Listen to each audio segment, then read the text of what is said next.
बिस्मिल्लाहिर्रहमानिर्रहीम, अस्सलाम वालेकुम। आप देख रहे हैं व्यूज़ मैटर। मैं हूं मुर्तज़ा डार। एक सवाल जो बहुत सारे ज़हनों में गर्दिश कर रहा है कि इस वक्त 1 अगस्त को क्या होने जा रहा है ज़हीर वर्सेस स्टेट के केस के अंदर। 3 चीज़ें होने लगी हैं। मैं आपको इन तीनों चीज़ों के बारे में आगाह कर दूं, मुमकिन है आपके इल्म में भी हो, और इसके साथ साथ आपको अपनी राय से आगाह कर देता हूं और उस राय को आप नोट रखिएगा।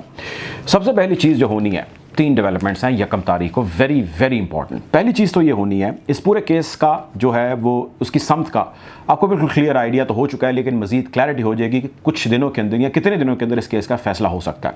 सबसे पहली चीज़ तो ये है इसके अंदर भाईजान कि ज़मानत की दरख्वास्त ज़हीर और उसके भाई शब्बीर की तरफ से दी गई है। उस ज़मानत के ऊपर बातचीत होगी। दूसरी इसके अंदर बात ये होगी कि पुलिस अपनी तहकीकात, जो उसने एंटायर तहकीकात की है, उसकी रिपोर्ट सबमिट कराएगी, यानी कि उसका चालान पेश किया जाएगा। यूँ कह लीजिए कि जो तहकीकात की है उसका चालान जज साहब के आगे रखेंगे और जज साहब बेस्ड ऑन दैट रिपोर्ट बहुत सारे डिसीजन हैं जो उस वक्त भी लेंगे और आने वाले दिनों के अंदर भी लेंगे। तीसरी चीज़ ये है कि MLO मेडिकल लीगल ओपिनियन, यानी बच्ची का मेडिकल कराना है या नहीं कराना, इसके हवाले से जज साहब एक फ़ैसला देंगे। मैं आपको इसके बारे में अपनी राय दे देता हूँ और कुछ जो मेरे पास चीज़ें हैं मैं वो भी कोशिश करता हूँ आपको इशारों के अंदर शेयर कर लूँ।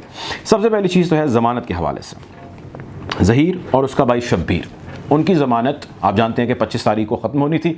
25 को वहाँ पर पहुँचे, बारिश हो गई, अदालतें काम नहीं कर रही थी या ऑपरेशनल नहीं थी, इसलिए स्टेटस को रखा गया, यानी जो था जैसा था उसको 5-6 दिन और मौखर किया गया और 1 को तलब किया गया है।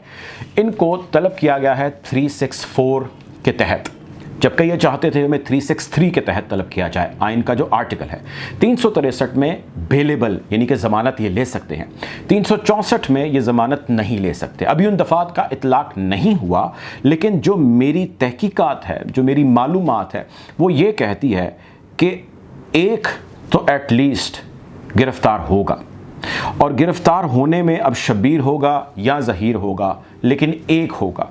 वरना जो अगर मैं थोड़ा सा स्कोर स्क्रूटनाइज करूं तो ये दोनों गिरफ्तार होंगे, दोनों की ज़मानतें मुस्तरद होंगी और दोनों को जिस्मानी रिमांड पे पुलिस के हवाले किया जाएगा। जुडिशल रिमांड भी हो सकता है, जिस्मानी रिमांड भी हो सकता है, ये अदालत की मर्ज़ी और मंशा पे डिपेंड करता है। यानी कि जाएंगे अदालत के पास और ये जाके कहेंगे जी हम पेश हो चुके हैं, इन्वेस्टिगेशन का हिस्सा बन चुके हैं, हमारे पे जो इल्ज़ामात हैं उन इल्ज़ामात में एक अगवा का इल्ज़ाम है, उसके लिए हम एप्लीकेशन ऑलरेडी फॉरवर्ड कर चुके हैं। आपने वज़ारत दाखिला को और आपने IG को ख़त लिख दिया, आप चाहें तो उनसे पूछ लीजिए, बच्ची का बयान आ चुका है, सो चुनाचे हमें ज़मानत दी जाए। चांस है अब भी कि उनको एक और ज़मानत मिल जाए 1 तारीख को, लेकिन मेरी इंफॉर्मेशन या मेरी जो अभी तक की अंडरस्टैंडिंग है वो ये कहती है कि मुश्किल है, दोनों को ज़मानत नहीं मिलेगी, एक को मिल सकती है और एक को अंदर गढ़ लिया जाएगा। और उम्मीद यही है कि इन दोनों की ज़मानतें मुस्तरद होंगी और रिमांड पे ये अंदर जाएंगे। जब रिमांड पे अंदर जाएंगे तो पुलिस के पास एक लीगल जवाज़ आ जाएगा कि अगर तो ये जिस्मानी रिमांड हो जाता है तो फिर वो लित्र परेड करेंगे। लित्र परेड आप समझते हैं, जिनकी हुई है उनको भी अंदाज़ा होगा, जिनकी नहीं हुई वो समझ सकेंगे कि लित्र परेड में क्या होता है। अब लित्र परेड में जब लित्र चलता है तो लित्र फिर बहुत सारी चीज़ें हैं जो उगलवा देता है, बहुत सारे सच हैं जो सामने आ जाते हैं। तो पुलिस ने जो कुछ भी किया वो उसने अपनी इन्वेस्टिगेशन को सामने रखते हुए, अपने मसाइल और वसाइल को सामने रखते हुए उसने रखा। अब जब उनको इजाज़त मिल जाएगी अदालत से तो फिर वो उगलवाएंगे इनसे जो इनको असूली तौर पे बहुत देर पहले उगलवा लेना चाहिए था।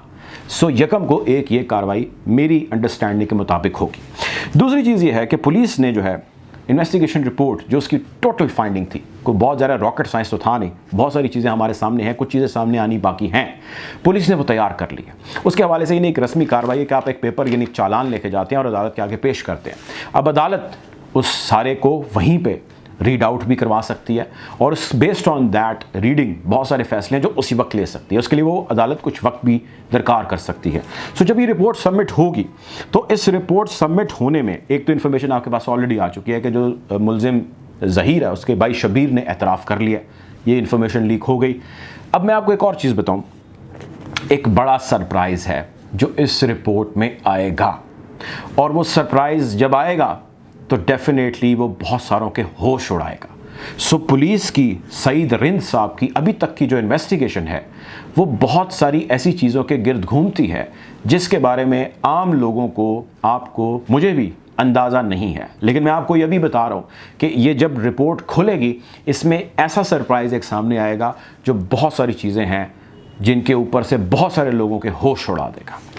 तीसरी चीज़ ये है कि MLO मेडिकल लीगल ओपिनियन यानी बच्ची का मेडिकल कराए जाने के हवाले से अदालत मंडे को जो फैसला सुनाएगी वो फैसले में इसका मेडिकल करने देगी, वो ये इजाज़त देगी कि इसका मेडिकल होना चाहिए। बच्ची का मेडिकल होना कितना ज़रूरी है इसके हवाले से मैं एक तफसीली वीडियो बना चुका हूँ, और बच्ची के मेडिकल में सबसे ज़्यादा इस वक्त जिस शख्स को इसकी ज़रूरत है जो पेश है वो इस केस का इन्वेस्टिगेशन ऑफिसर सईद रिंद है। सईद रिंद के पास कुछ ऐसी इन्फॉर्मेशन है, सईद रिंद के पास कुछ इस वक्त ऐसे बदलते हकाइक हैं या कुछ ऐसी चीज़ें हैं जो फौरी तौर पे बच्ची का मेडिकल कराना चाहती है। मेडिकल कितना ज़रूरी है मैंने अर्ज़ किया, इसके हवाले से मैंने एक तफसीली वीडियो बनाई है, आप उस वीडियो पे जाइए, आप देखिए और होश के नाखून लीजिए और समझिए कि ये केस किस हद तक ख़तरनाक है और इसमें क्या कुछ हो चुका है और क्या कुछ होने का प्लान था। ये तीनों चीज़ें 1 अगस्त को होनी है और इन तीनों चीज़ों के हवाले से बहुत सारी डेवलपमेंट्स है जो आपके सामने आनी है। मुझे उम्मीद है, मेरी अंडरस्टैंडिंग ये कहती है कि जैसे मैंने आपको ये चीज़ें बताई हैं इनके ऊपर फैसले भी वैसे ही होंगे। ये मेरी सिर्फ राय है, इससे बिल्कुल मुख्तलिफ हो सकती हैं चीज़ें, बिल्कुल ऑपोजिट हो सकती हैं, उसमें से मुमकिन है एक चीज़ हो जाए, मुमकिन है 2 चीज़ें हो जाएँ, मुमकिन है कोई चीज़ भी ना हो, लेकिन ये 1 तारीख को ही क्लैरिटी होगी। नंबर 1 जो मैंने आपको चीज़ बताई मैं आपको दोहरा देता हूँ, ज़हीर और शब्बीर की ज़मानत मुस्तरद होगी, इनको पुलिस के हवाले किया जाएगा, जुडिशल या जिस्मानी, ज़्यादा ख्याल है जिस्मानी रिमांड हो सकता है। दूसरा ये कि पुलिस जो है वो अपने चालान पेश करेगी, उस चालान को रीड आउट किया जाएगा और उसमें से एक चालान के अंदर से एक सरप्राइज़ आपके सामने आएगा तहकीकात में, या मुमकिन है कल या 1 को ही आ जाए, या फिर मुमकिन है कि जब इसकी फाइंडिंग सामने आए तब आए। तीसरी चीज़ ये कि अदालत जो है वो इजाज़त देगी अपने फ़ैसले के अंदर कि इसका मेडिकल कराया जाए। बहरहाल 1 से रिलेटेड बहुत सारी डेवलपमेंट्स हैं जो होने वाली हैं, हमारी भी उससे नज़र जुड़ी हैं, आपकी भी नज़रें जुड़ी हैं, हम कोशिश करेंगे इसके हवाले से आपको यूँ ही आगाह रखें। अपना ख्याल रखें, अल्लाह हाफ़िज़।